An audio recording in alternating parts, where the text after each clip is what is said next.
नमस्कार श्रोते हो, तुम्ही ऐकत आहात भाग्यविधाता भाग 87. डोअरबेल वाजली. आरोहीने दरवाजा उघडला. काव्य, तुम्ही असे अचानक आलात? मापन तुमच्यासोबत आले आहेत का? आरोहीने विचारलं. प्रणाम भाभीसा, आधी आम्हाला आत तर येऊ द्या, त्यानंतर तुमच्या प्रश्नांची उत्तरं मिळतील. काव्य आतमध्ये आला आणि आरामात बसला. आरोही त्याच्यासाठी पाणी घेऊन आली. आम्ही पहिल्यांदा मुंबईमध्ये आलो आहोत. या ठिकाणी किती गर्दी आहे. अर्धा तास आम्ही ट्रॅफिकमध्ये फसलो होतो, काव्याने सांगितलं. नोकराने त्याच्या बॅग्स आत आणून ठेवल्या. इतक्या साऱ्या बॅग? तुमचा मुंबईमध्ये सेटल होण्याचा विचार आहे का? आरोहीने विचारलं. भाईसा यांचा कॉल आला होता. त्यांच्या फ्रेंडचं लग्न आहे म्हणून त्यांनी शगुनचे सामान मागवले होते. खास काकीसाने स्वतःच्या हाताने वस्तू सिलेक्ट केल्या आहेत. आम्हाला पण करण्यासारखं काम नव्हतं म्हणून आम्ही आलो, काव्याने सांगितलं. बरं झालं तुम्ही आलात. आमचं पण मन लागत नव्हतं. तुमचे भाईसा पाहावं तेव्हा बिझी असतात, आरोहीने सांगितलं. आमची कंप्लेंट करत आहात? आर्यन हा ध्रुवला घेऊन आला. तो ध्रुवसोबत गार्डनमध्ये गेला होता. हे प्रिन्स, तुम्हाला कंपनी द्यायला आलो आहोत. आता आपण खूप मस्ती करूयात. काव्याने त्याला जवळ घेतलं आणि त्याच्यासोबत खेळायला लागला. तुमची मैत्रीण खास दिसते म्हणून दिल्लीवरून शगुन मागवला. तुम्ही तिचं नाव नाही सांगितलं, आरोहीने विचारलं. तुम्ही डिनरसाठी आला नाही म्हणून माही चिडली आहे. आता डायरेक्ट वेडिंगमध्येच तुमची भेट होईल, आर्यनने सांगितलं. आरोहीला या लग्नात इंटरेस्ट नव्हता म्हणून तिने जास्त प्रश्न विचारले नाही. सिद्धार्थ केबिनमध्ये बसला होता. तसा त्याला भेटायला एक माणूस आला. काही माहिती मिळाली? सिद्धार्थने एक्साइट होत विचारलं. तुम्ही जो फोटो दिला होता तो मॅच झाला आहे. मॉलमध्ये असणारी मुलगी तीच होती. डिटेक्टिव्हने त्याला काही फुटेज दाखवल्या. तसा सिद्धार्थ ताडकन उठला. त्याचा संशय खरा ठरला होता. आरोही मुंबईमध्ये होती. त्याने प्रत्येक फोटो बारकाईने पाहिला. त्या फोटोमध्ये ती एकटीच दिसत होती, पण ती एकटी नसणार याची त्याला शाश्वती होती. मला या मुलीची संपूर्ण माहिती हवी आहे. तुम्हाला हवी ती मदत करायला मी तयार आहे, पण मला या मुलीचा ॲड्रेस हवा आहे. बोलताना सिद्धार्थ थरथरत होता. आम्ही फक्त शॉपमधील CCTV फुटेज काढले आहेत. पार्किंग एरिया आणि मॉल बाहेरील CCTV चेक केले तर त्यांच्या कारचा नंबर मिळवता येईल. त्यावरून त्यांचा ॲड्रेस काढता येईल. डोंट वरी सर, मला फक्त 2 दिवस द्या. तुम्हाला हवी ती माहिती मिळून जाईल. डिटेक्टिव्ह निघून गेला. सिद्धार्थ अजूनही ते फोटो पाहत होता. आरोही असं का वागत आहे याचं उत्तर त्याला हवं होतं. तोपर्यंत त्याला चैन मिळणार नव्हतं. त्याने पटकन माहिराला कॉल केला. हॅलो माहिरा, तुला भेटायचं होतं, सिद्धार्थने सांगितलं. माझ्याजवळ अजिबात वेळ नाही. लग्नाची बरीच तयारी बाकी आहे. मॉम 1 मिनिट पण मला बाहेर पाठवणार नाही. त्यापेक्षा तूच घरी ये. मला पण काहीतरी सांगायचं आहे. माहिराने कॉल कट केला. सिद्धार्थ पटकन जाण्यासाठी निघाला. त्याला वेळ दौडून चालणार नव्हतं. ही माहिती सर्वांसमोर येणं गरजेचं होतं.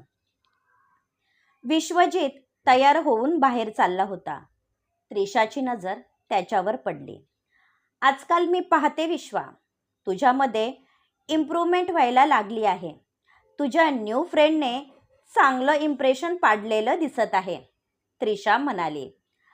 काही फ्रेंड आपलेपणाचा आव आणून लाईफ स्पॉईल करतात आणि काही जण त्यातूनच बाहेर काढण्याचा प्रयत्न करतात. त्यातला एक आर्यन आहे. आता तू कशात मोडते हे तुला सांगायची गरज नाही, विश्वजित हसत म्हणाला. तुझ्या स्माईलसाठी मी वाटेल ते करायला तयार आहे. पण तू कधीच मला समजून घेण्याचा प्रयत्न केला नाही. जिच्यावर तू जीवापाड प्रेम केलं ती तुला सोडून गेली आणि मी आजही वेड्यासारखं तुझ्यावर प्रेम करते. तुला माझ्या फिलिंग समजल्या नाही. त्रिशा खूप आशेने त्याच्याकडे पाहत होती.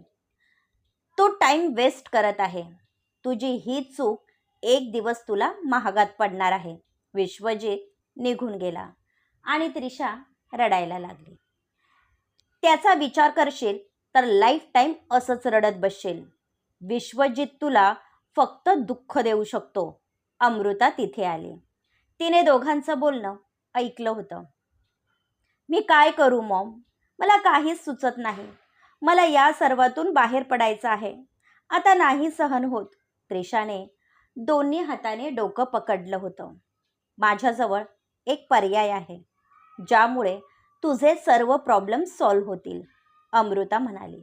त्रिशा खूप आशेने आपल्या आईकडे पाहत होती. डिनर झाल्यानंतर काव्य, आरोही आणि आर्यन बोलत बसले होते. आर्यनचं लक्ष घड्याळावर होतं, कारण विश्वजित सोबत त्याला बाहेर जायचं होतं. उद्या तुम्ही फ्री असाल तर आपण बाहेर जाऊयात. आम्हाला मुंबई पाहायची आहे, काव्याने विचारलं. आम्ही बिझी आहोत म्हणून आम्हाला वेळ नाही. तुम्ही रुहीसोबत जा, आर्यनने सांगितलं. मी कुठेही येणार नाही. मला बाहेर जायला आवडत नाही, आरोहीने स्पष्ट नकार दिला. तुम्ही दोघे वर्ल्डचे बोरिंग कप्पल आहात, काव्य म्हणाला. काव्य, आर्यनने गुस्स्यात त्याच्याकडे पाहिलं. तुमच्या लग्नाला 3 वर्ष झाले आहे. आम्ही कधीच तुम्हाला रोमॅन्टिक मूडमध्ये पाहिलं नाही. तुम्हा दोघांना पाहून असं वाटतं की तुमचं जबरदस्ती लग्न लावून देण्यात आलं आहे. आमचं लग्न झाल्यानंतर पहा आम्ही आमच्या बिन्नीची कशी काळजी घेतो, काव्य म्हणाला. त्यावेळी आम्हाला तुमच्याकडून क्लास घ्यावा लागेल, मग तर झालं, आर्यन म्हणाला. तितक्यात त्याच्या मोबाईलची रिंग वाजली. हा, हॅलो, कुठे आहात तुम्ही? आम्ही वाट पाहत आहोत, आर्यनने विचारलं. मी तुमच्या बिल्डिंग खाली वेट करत आहे, लवकर या, विश्वजितने सांगितलं. आता आलाच आहात तर घरी या, आमच्या फॅमिलीसोबत भेट होईल, आर्यनने सांगितलं. यावेळी बरं वाटणार नाही, त्यापेक्षा तुम्हीच खाली या, विश्वजित म्हणाला. तुम्हाला यावंच लागेल. आम्ही जास्त वेळ घेणार नाही, आर्यन फोर्स करत होता. म्हणून विश्वजितचा नाईलाज झाला. विश्वजित कारमधून खाली उतरला आणि कॉरिडॉरमध्ये पोहोचला. आर्यनचा फ्लॅट नंबर त्याला माहीत होता. कोणी येणार आहे का, आरोहीने विचारलं. आमचे बेस्ट फ्रेंड येत आहेत, त्यांना भेटून तुम्हाला पण आनंद होईल, आर्यन म्हणाला. आधी सांगायचं होतं ना, मी काहीतरी खायला बनवते, आरोही पटकन उठली. त्याची काहीच गरज नाही, ते जास्त वेळ थांबणार नाही. नेक्स्ट टाईम आपण त्यांना डिनरसाठी इन्व्हाइट करूया, आर्यन म्हणाला. आणि तेवढ्यात दरवाजावरची बेल वाजली. डोअर बेल वाजली. आरोही दरवाजा उघडण्यासाठी उठली. तेवढ्यात ध्रुवच्या रडण्याचा आवाज आला. तुम्ही ध्रुवजवळ जा, आम्ही दरवाजा उघडतो, काव्याने दरवाजा उघडला. बाहेर विश्वजित उभा होता. हे विश्वजित, प्लीज कम, आर्यन पुढे आला आणि त्याला आत घेतले. हा आमचा भाऊ काव्य आहे, आजच दिल्लीवरून आला आहे. माहीने इतकी फरमाईश केली होती की तिच्यासाठी खास राजस्थानवरून शगुन मागवला आहे. आम्हाला आधी वाटलं होतं की फक्त बायको खर्च करायला लावते, आता तर आमच्या मैत्रिणी पण आम्हाला लुटायला लागल्या आहेत, आर्यन म्हणाला. आणि विश्वजित हसायला लागला. दोघेही खुर्चीवर बसले. घरातील सर्वंटने पाणी आणून दिलं. Nice interior. हा फ्लॅट तुम्ही आधीच घेतला असेल ना, विश्वजितने विचारलं. आमच्या पिताजींनी घेतला होता. त्यावेळी त्यांनी इन्व्हेस्टमेंट म्हणून घेतला होता, पण आता उपयोगी पडत आहे, आर्यन म्हणाला. आम्ही भाभीसा यांना बोलावून आणतो. काव्य आतमध्ये जाण्यासाठी निघाला. आपल्याला उशीर होत आहे. तुम्ही शुद्धीत घरी याल, पण आम्ही कशा अवस्थेत घरी जातो हे तुम्हाला सांगायची गरज नाही, विश्वजित म्हणाला आणि आर्यन हसायला लागला. आम्ही पण तुमच्यासोबत येतो, काव्यने दबकत विचारलं. आम्ही जिथे चाललो आहोत तिथे लहान मुलांना जाण्यास सक्त मनाई आहे आणि आम्ही असं का म्हणत आहोत हे तुम्हाला चांगलं माहीत आहे. आर्यनने त्याला खडसावलं आणि त्याचा चेहराच पडला. रुहीला सांगा, आमची वाट पाहत बसू नका, आम्हाला उशीर होईल, आर्यनने सांगितलं आणि दोघेही निघून गेले आणि आरोही ध्रुवला घेऊन बाहेर आली. आर्यन मला न भेटताच गेले, आरोहीने विचारलं. त्यांच्या फ्रेंडला घाई झाली होती म्हणून जावं लागलं. मला घेऊन गेले असते तर काय झालं असतं. मुंबईमध्ये माझे कोणी फ्रेंड नाही, आम्ही एकटे काय करणार. काव्याचा उतरलेला चेहरा तिला पाहवत नव्हता. उद्या तुम्हाला मुंबई दर्शन घडवते, खुश, आरोही म्हणाली. तसा तो खुश झाला. माहिराच्या घरी लग्नाची तयारी सुरू होती म्हणून सिद्धार्थ आणि तिला बोलण्यासाठी वेळ मिळाला नव्हता. तरी सिद्धार्थ तिची वाट पाहत बसला होता. सॉरी सिद्ध, लग्नाची तयारी कशी असते हे तुला सांगायची गरज नाही. बाय द वे, मॉम तुझ्यावर खुश आहे. आज तुझ्यामुळे बरीच मदत झाली, माहिरा म्हणाली. आमच्या सालेसाहेब यांना समजलं की मी मुलीच्या बाजूने आहे तर माझं काही खरं नाही, सिद्धार्थ म्हणाला.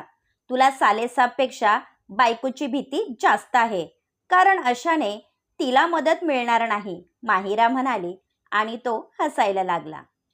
आरोहीची काही खबर, माहिराने विचारले. हे फोटो पहा.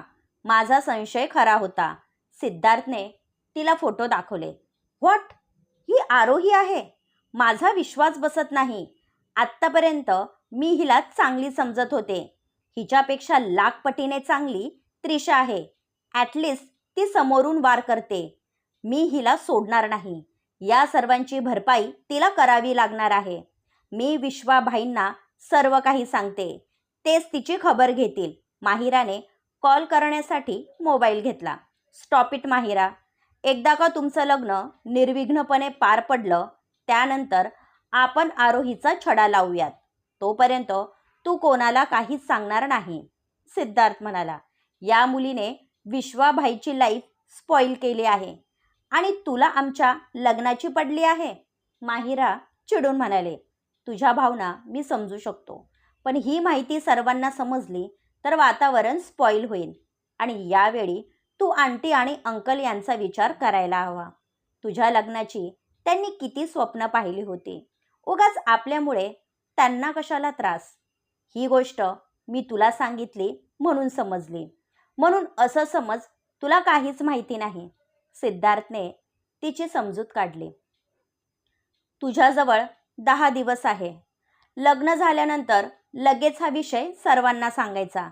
बाकी मला काही माहीत नाही, माहिरा नाईलाजाने म्हणाली. ओके बॉस, आता मी निघतो, नाहीतर जान्हवी माझा जीव घेईल. आज दिवसभरात तिला एक कॉल पण केला नाही, सिद्धार्थने सांगितलं आणि जाण्यासाठी निघाला. हे वेट, माझ्याजवळ पण तुझ्यासाठी एक भन्नाट बातमी आहे. खरं तर आपण दोघांनी डिटेक्टिव्ह कंपनी ओपन करायला हवी. बिझनेसपेक्षा जास्त प्रॉफिट त्यात होईल, माहिरा हसत म्हणाली आणि त्याला PDF सेंड केली. तुला डॉक्युमेंट पाठवले आहे, ते पहा, माहिराने सांगितले. त्याने फाईल पाहिली आणि डोक्याला हात लावला. आता हे काय नवीन, आणखी काय काय पाहायला मिळणार आहे आपल्याला. सिद्धार्थचा विश्वास बसत नव्हता. विचार करून माझं पण डोकं बंद पडायची वेळ आली आहे. आपल्याला त्रिशा आणि मिस्टर अग्निहोत्री यांची माहिती काढावी लागेल, माहिराने सांगितलं. मयंकने त्रिशासोबत लग्न करावे म्हणून मिस्टर दक्ष यांनी ही शक्कल काढली असेल. असाही तो मयंक पैशाला हावरा आहे. त्रिशाला प्रॉपर्टी जायला नको म्हणून तो लग्न करेल, सिद्धार्थने तर्क लावला. झालं तुझं बोलून. तुझं बाण कधीच निशाण्यावर लागत नाही, म्हणून तुझं डोकं चालवणं बंद कर. मयंक हा तिला सिस्टर म्हणतो, याचा अर्थ तो तिला बहीण मानतो आणि हे त्याने कित्येकदा बोलून दाखवलं आहे, माहिराने सांगितलं. मिस्टर दक्ष यांनी तिला दत्तक तर घेतलं नसेल ना? सिद्धार्थ पुढे काही बोलणार, माहिराने रागात त्याच्याकडे पाहिलं. सॉरी, त्यांना दत्तक घ्यायचं असतं तर तुला घेतलं असतं ना. आपल्याला याचा शोध पण घ्यावा लागेल. आता मी खरंच निघतो, नाहीतर माझं काही खरं नाही. सिद्धार्थ निघून गेला. या विषयावर माहिराला अभिजित सोबत बोलायचं होतं, पण सिद्धार्थ बरोबर बोलतो होता. यावेळी घरच्यांना टेन्शन देणे योग्य नव्हतं, कारण अभिजित शांत राहणार नव्हता आणि हे तिला माहीत होतं. आरोही गॅलरीमध्ये उभी होती. आणखी किती दिवस ती हा लपंडाव खेळणार होती? आज ना उद्या विश्वजितला सत्य समजणार होतं आणि त्यानंतर तिची सुटका नव्हती.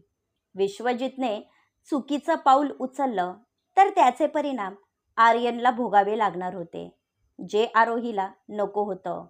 या 3 वर्षात तिचं आयुष्य ध्रुव भोवती फिरत होतं. तिच्यासाठी ध्रुव सर्वस्व होता, म्हणून विश्वजितशिवाय ती जगू शकली होती. नाहीतर तिने केव्हा स्वतःला संपवलं असतं. तिची नजर सहज खाली गेली. कारमधून 2 व्यक्ती खाली उतरली. त्यातील एक आर्यन होता, पण दुसऱ्या व्यक्तीचा चेहरा तिला व्यवस्थित दिसला नाही. बाय मिस्टर आर्यन, उद्या ऑफिसमध्ये या. प्रोजेक्टविषयी चर्चा करायची आहे, विश्वजितने सांगितलं. आम्ही नक्की येऊ, पण तुम्ही वेळेवर या. आम्ही ऐकलं आहे की तुम्ही वेट करायला लावता, आर्यन हसत म्हणाला. उद्या तुम्हाला पिक करतो, म्हणजे आपल्याला सोबत ऑफिसमध्ये जाता येईल आणि तुम्हाला वेट पण करावा लागणार नाही. विश्वजितचं म्हणणं त्याला पटलं होतं. विश्वजित गाडीत बसला. त्याची नजर सहज वर गेली.